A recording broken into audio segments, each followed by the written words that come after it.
एक ऐसा भयानक युद्ध जिसमें स्वयं देवों के देव महादेव को युद्ध के मैदान में उतरना पड़ा। बर्फ से ढका हिमालय पर्वत शिव का चमचमाता धनुष बना और शेषनाग उस धनुष की मजबूत डोरी बने। आखिर ऐसी क्या नौबत आ गई थी कि पूरी सृष्टि की शक्ति ब्रह्मा, विष्णु और स्वयं महादेव को एक साथ युद्ध के मैदान में उतरना पड़ा।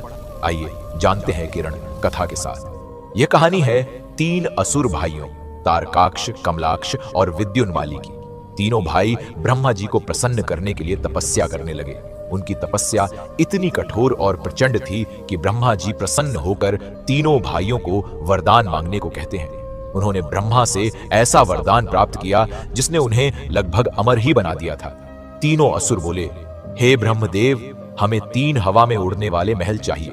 ये तीनों महल सोने, चांदी और लोहे के बने हों, जो हमेशा अलग अलग दिशाओं में घूमते रहे।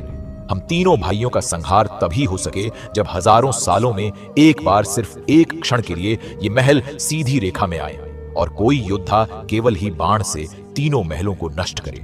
मनचाहा वरदान पाने के बाद इन असुरों का आतंक इतना प्रचंड हो गया कि स्वयं महादेव ने उनसे युद्ध करने की तैयारी की। यह कोई साधारण युद्ध नहीं था। इस युद्ध में संपूर्ण पृथ्वी एक दिव्य रथ बनी। सूर्य और चंद्र देव को उस रथ के पहिए बनाकर चारों वेदों को रथ के घोड़ों का रूप दिया।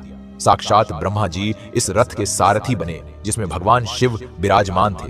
हिमालय पर्वत शिव का चमचमाता धनुष और शेषनाग उस धनुष की डोरी बना, जिसके बाण की नोक में स्वयं भगवान विष्णु विराजमान थे। हजारों वर्षों के इंतजार के बाद जब वे तीनों नगर एक क्षण के लिए एक सीध में आए, तो महादेव ने अपना वह दिव्य बाण चलाया। उस एक प्रहार ने तीनों नगरों और असुरों के साम्राज्य को भस्म कर दिया। इसी महाविजय के कारण शिव जी को त्रिपुरांतक नाम से जाना जाने लगा।